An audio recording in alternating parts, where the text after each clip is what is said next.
हरे कृष्णा। आप सभी भक्तजनों का स्वागत है आज के सत्र में। सत्र का शुभारंभ हम पहले श्री मंगलाचरण के साथ आरंभ करेंगे। ओम अज्ञानतिमिरान्धस्य ज्ञानांजन शलाकया चक्षुरुन्मिलितं येन तस्मै श्री गुरुवे नमः। श्री चैतन्य मनोभीष्टं स्थापितं येन भूतले स्वयं रूपः कदा मह्यं ददाति स्वपदान्तिकम्।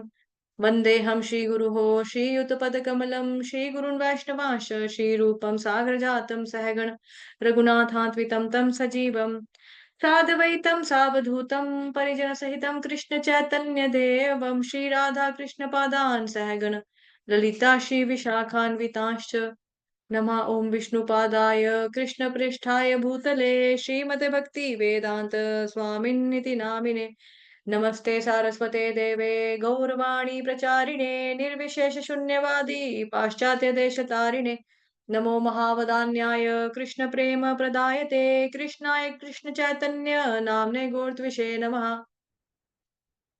हे कृष्ण करुणा सिंधो दीनबंधो जगतपते गोपेश गोपिका कांत श्री राधा कांत नमोस्तुते तप्त कांचन गौरांगी श्री राधे वृंदावनेश्वरी वृषभानुसुते देवी प्रणमामि हरिप्रिये वाञ्छाकल्पतरुभ्यश्च कृपा सिन्धुभयेव च पतितानां पावनेभ्यो वैष्णवेभ्यो नमो नमः।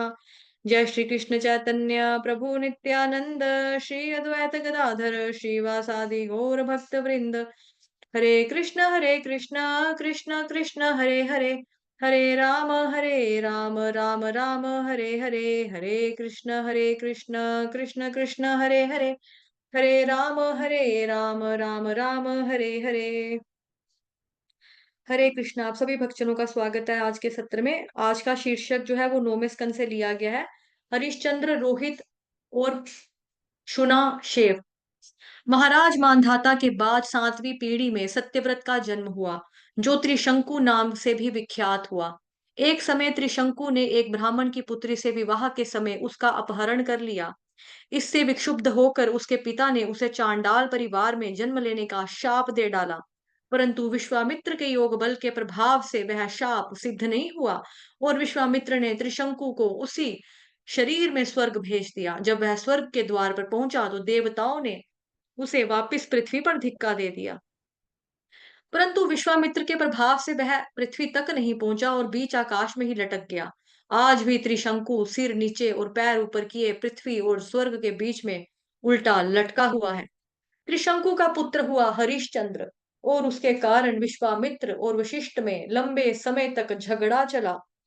जब से विश्वामित्र ने वशिष्ठ की बराबरी करने के लिए ब्राह्मण पद के प्रयास आरंभ किए थे, इन दोनों में शत्रुता रहने लगी थी। यद्यपि अनेक वर्षों के बाद तक वशिष्ठ ने विश्वामित्र को ब्राह्मण के रूप में स्वीकार नहीं किया, परंतु अंततः उनके क्षमा तथा सहनशीलता के गुण को देखकर उन्होंने विश्वामित्र को एक ब्राह्मण स्वीकार कर लिया।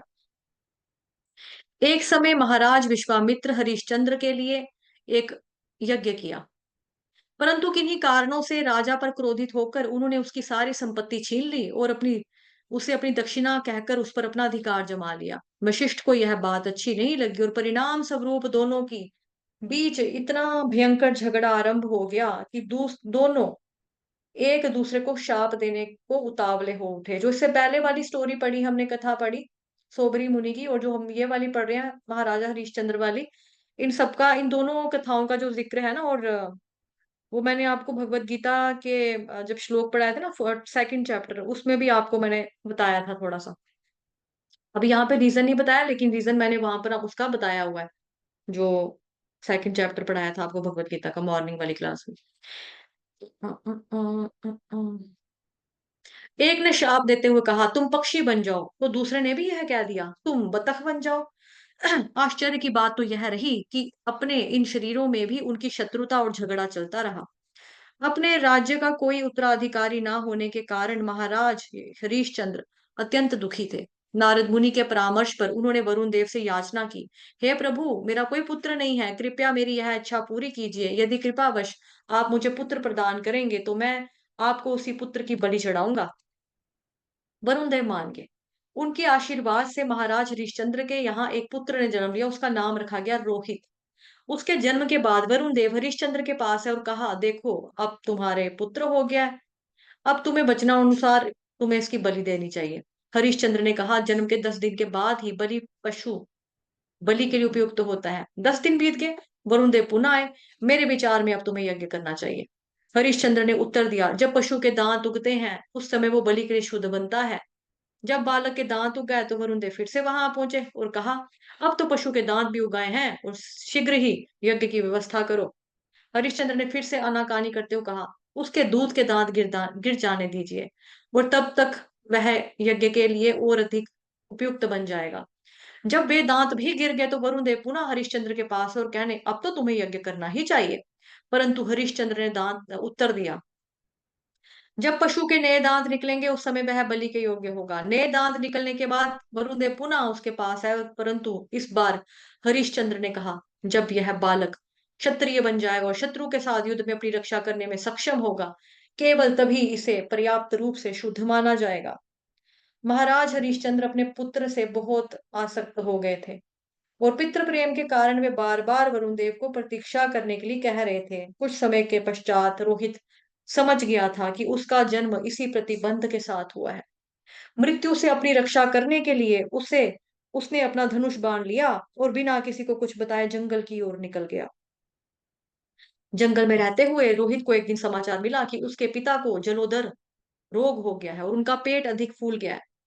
उसने तुरंत घर लौटने का निश्चय किया, परंतु इंद्रदेव एक ब्राह्मण का वेश बनाकर यहाँ आए और उसे घर जाने की बजाय तीर्थाटन करके पुण्य अर्जित करने की मंत्रणा दी। इंद्र की आज्ञा अनुसार रोहित ने पूरे 1 वर्ष विभिन्न तीर्थ स्थलों में भ्रमण किया। अगले 5 वर्षों तक प्रत्येक वर्ष के अंत में इंद्रदेव रोहित के पास आते और उसे अपने घर जाने से रोककर तीर्थ भ्रमण करने के लिए मना करते। परंतु छठे वर्ष रोहित ने घर आने की ठान ली। उसने अजीगर्च एक दूसरे पुत्र शुनाशेव को खरीद लिया और यज्ञ बलि के पशु के रूप में उसे अपने पिता को सौंप दिया। तत्पश्चात एक भव्य मानवीय यज्ञ का आयोजन किया गया और आहुति देने के लिए विश्वामित्र को प्रमुख पुरोहित नियुक्त किया गया। यजुर्वेद के मंत्रों का उच्चारण करने वाले पुरोहितों में जमदग्नि प्रमुख थे। अयास्य सामवेद के मंत्रों का उच्चारण कर रहे थे और वशिष्ठ प्रमुख ब्राह्मण पुरोहित थे। जब शुनाशेव को बलि के लिए यज्ञस्थली में लाया गया तो वह देवताओं से अपने प्राणों की याचनाएं करने लगा और उनकी कृपा से मुक्त हो गया। हरिश्चंद्र से प्रसन्न होकर देवराज इंद्र ने उन्हें एक स्वर्णिम रथ दिया और राजा के सत्यवादिता और सहनशीलता के गुणों को देखकर विश्वामित्र ने उन्हें वह दिव्य ज्ञान प्रदान किया जिसकी सहायता से व्यक्ति मनुष्य जीवन के परम लक्ष्य को प्राप्त कर सकता है। देवताओं ने शुना शेफ को की इसलिए रक्षा की क्योंकि वह आध्यात्मिक ज्ञान में अत्यधिक उन्नत था। उसका जन्म भृगु वंश में हुआ था। देवताओं द्वारा संरक्षित होने के कारण उसे देवरात नाम प्राप्त हुआ। विश्वामित्र के 101 पुत्र थे। उनमें से सबसे बीच वाला पुत्र मधुछंदा सबसे प्रमुख था और इसलिए वे सब भाई मधुछंद गण कहलाए। हरिश्चंद्र के यज्ञ के उपरांत विश्वामित्र ने शुनाशेव को अपना पुत्र बना लिया और अपने पुत्रों को आज्ञा दी कि उसे अपने सबसे बड़े भाई के रूप में स्वीकार करें। जब उनके 50 बड़े पुत्रों ने उनकी इस आज्ञा का पालन नहीं किया तो विश्वामित्र ने क्रोधित होकर उन्हें शाप दिया, तुम सब दुष्ट, म्लेच्छ और वैदिक संस्कृति के विरोधी बन जाओ। यह देखकर मधुछंदा और अन्य 50 छोटे भाई विश्वामित्र के पास आए और उनकी आज्ञा को स्वीकार करते हुए कहा, पिताजी आपकी जो भी आज्ञा है हमें स्वीकार है। तब विश्वामित्र ने अपने उन आज्ञाकारी पुत्रों से कहा, चूंकि तुम शुनाशेव को अपने बड़े भाई के रूप में स्वीकार किया है, इसलिए मैं तुम लोगों से अत्यंत प्रसन्न हूं। मेरी आज्ञा का पालन करके तुमने मुझे गर्वित कर दिया है कि मैं योग्य पुत्रों का पिता हूं। मेरा आशीर्वाद है कि तुम सब उत्कृष्ट संतान उत्पन्न करो। हरे कृष्ण कृष्ण कृष्ण हरे हरे, हरे राम हरे राम राम हरे हरे हरे। हरे हरे कृष्णा कृष्ण कृष्ण कृष्ण हरे कृष्ण हरे हरे हरे राम राम राम राम राम राम हरे हरे हरे कृष्ण हरे कृष्ण कृष्ण कृष्ण हरे कृष्ण हरे हरे हरे राम राम राम राम हरे राम हरे हरे वाञ्छाकल्पतरुभ्यश्च कृपा सिन्धुभयेव च पतितानां पावनेभ्यो वैष्णवेभ्यो नमो नमः। अनंत कोटि वैष्णव वृंद की जय। जगत गुरु श्री प्रभुपाद की जय। श्री कृष्ण चंद्र भगवान की जय। ग्रंथ राज श्रीमद् भागवतम महापुराण की जय।